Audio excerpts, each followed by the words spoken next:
Democracy Spring. You remember that? Mm-hmm. You remember that whole kind of protest, that organized protest, a few months back? Mm-hmm. The center and the focus was like money and politics. And expanding the right to vote, right. Securing the right to vote for everybody in the country. There was a mass. Well, actually, there was a march from Philly to Washington D.C. and then at the Capitol building, it was a mass protest, and actually like hundreds of people got arrested. I think they set a record for the amount of people that have ever been arrested at the Capitol building. There was a bunch of celebrities involved. Yeah, Cenk Uygur was there. Who else was there? Rosario Dawson was there. There were a lot of people there speaking. Rosario Dawson got arrested. I believe Cenk got arrested as well. But yeah, it was like I said, it was a whole thing. We even did a video on this, praising their efforts.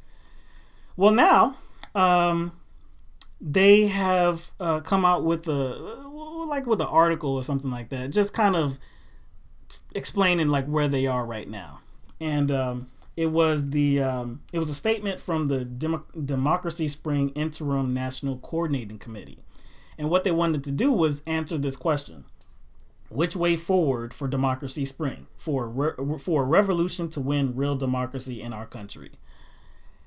And so, pretty much the answer is vote for Hillary Clinton.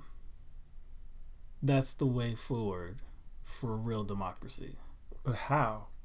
So it wasn't so much as a solid endorsement of Hillary Clinton. Really, they're talking about, we have to stop Trump.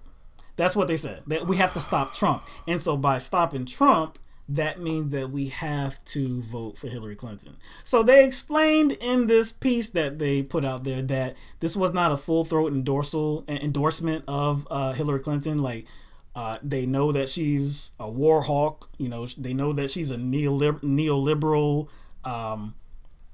They know all of this. So they know that she doesn't represent their platform. Right. But they said that she has come around on a number of key issues, like the fight for 15 and debt-free college, against the TPP. This is what they're saying.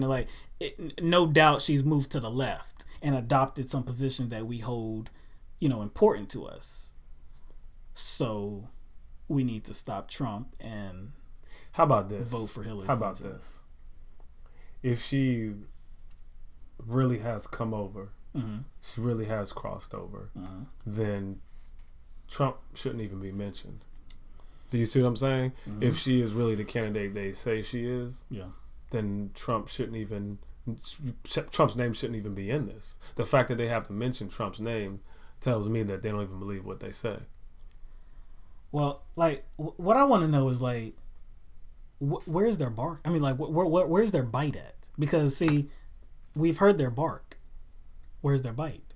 Because if Democracy Spring was about getting money out of politics and fighting for free and fair elections, do you realize who you're telling us to vote for? And that was their core issue. You're trying to justify it by highlighting some relevant and good issues, but some side issues. But the core of what Democracy Spring was about, Hillary Clinton does not represent. So this kind of endorsement is very confusing to me. Who's like a serial abuser when it comes to money in politics and being influenced by corporations and big business and billionaires? Who's a serial abuser?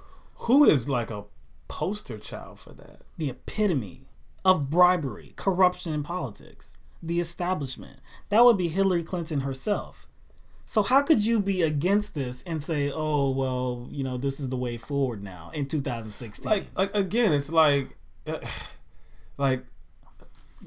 Hillary Clinton's brand of politics, they were essentially allergic to, right? Before. They were allergic to it. Yeah. Like, you know what I'm saying? Fighting against it. Right. Fighting against it. But now we're here.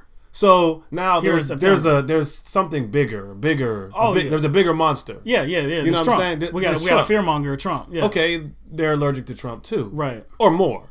So does that mean all of a sudden they lose their allergenic reactions to Hillary Clinton because Hillary Clinton isn't perceived as be as bad. Well, like, see, aren't they still allergic to her platform? I know. In the piece, they were talking about how you have to employ like strategic voting, and that's just a fact. You have to do that.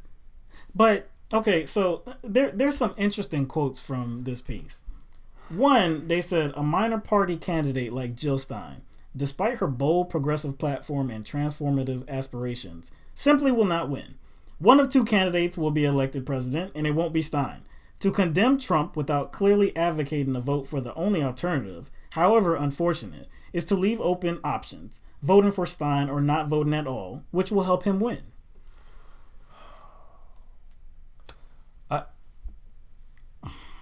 Also, some other quotes. We are nonpartisan and not affiliated with any political party. The social view of power tells us that popular movements can win regardless of who holds authority in government. That's the one right there. Like, that's the one where I'm like, oh my, like I got to get up and stuff, right? Because like what we're told, what I hear all the time is that you can make change from the bottom on up, right? Like, it starts from the bottom up, right? You don't go from the top down. You go from the bottom up, right? So if you're saying that popular movements can win regardless of who holds authority in government, then it really shouldn't matter who the hell becomes president. It shouldn't matter if it's Clinton or Trump because they're both horrible. What you should be focused on is that bottom on up, and you should be focusing on Congress and the Senate and other positions inside states, right? You know what's so funny? Like, the way they describe Jill Stein seemed to like have more energy and juice to it than the way they endorsed Hillary Clinton. And my problem is, it's like they already have come to this predetermined conclusion that Jill Stein won't win. Yeah. And so like if you say it and you exercise that, then of course it's you won't your fault. So like it's like no. I was like, do you not connect the fact that she won't win because you're not voting for her? What did Bernie Sanders, right? Weren't a lot of people saying that about Bernie Sanders? Oh, he can't win. Why can't he win? Well, because I'm not going to vote for him. Of course. They're making it like they don't have a choice. Right. I think their only two choices. Like I think I commented, or I guess I responded to a comment one time, and I said they were what do you call it?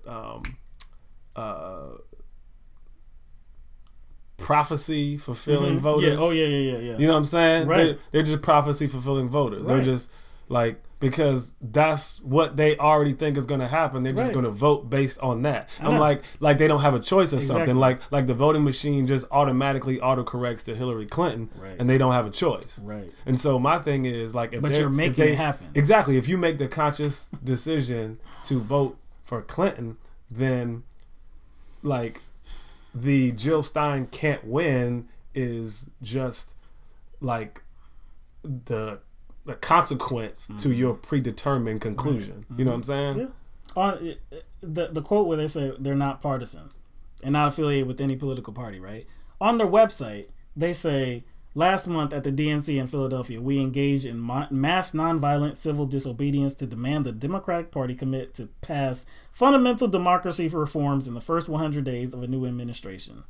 Why are you pushing the Democratic Party if you're not affiliated with either one of them? See, we know what the Democratic Party stands for. Now more than ever, we know what the Democratic Party stands for. So why are you pushing them where they clearly don't want to go? Why would you be doing that? That seems futile. Your efforts are worthless. You know they don't want to go there. And you know what even made that more apparent? That the Democratic Party doesn't want to go there? When they didn't want to adopt any of Black Lives Matter. Right. You know what I'm saying? Any of their suggestions. Yep. Any of them. Those emails, yeah. Right. I mean, this is crazy, man. I mean, like I said, like, what was this movement for? Just for like rah-rah? Like just to make people feel good? Maybe it was. Maybe it was. Maybe this is all a game. Maybe this is all a tool to get progressives back into the Democratic Party. The last thing they said, or pretty much the last thing they said, this is the last quote I'm going to read. In the weeks after the election, we will issue a demand to the new administration and to the leaders of Congress. Honor the people's mandate and deliver fundamental democracy reform by a deadline in 2017, or face sustained mass nonviolent civil disobedience and non-cooperation. No reform, we shut it down. Then in 2018, we take over. To get there, we must use all the nonviolent weapons of everyday people, including the vote. Like that, I can't even begin. So wait a second. Are they suggesting? Because he said including the vote, which means they're going to send a message through the vote. So you're telling me in 2018, it's okay for all of us that care about important issues and progressivism, right? It's okay for all of us to change the way we vote in 2018, but in 2016, that's a step too far. We can't do that in 2016. You know what? They bullshitting. Because I guarantee you, when 2018 comes around, there's gonna be another damn excuse because they're gonna be, look at this boogeyman now. You know what? You know why there's gonna be another excuse?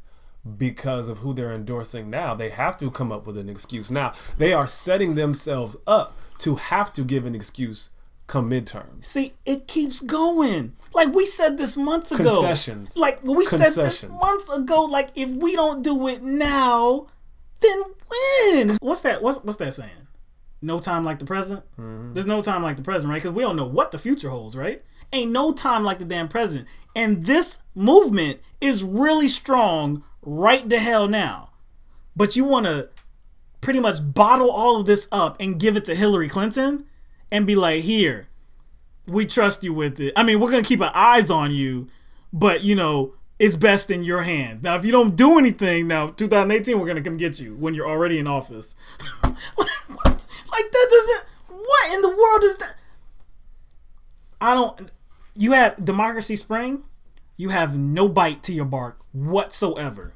I don't care if you... I seen him on Twitter, too. Seen him on Twitter talking about, oh, no, it was not an endorsement of Hillary Clinton. Might as well help. It might as well be. It might as well be, man. No damn bite to the bark. No bite to the bark, man.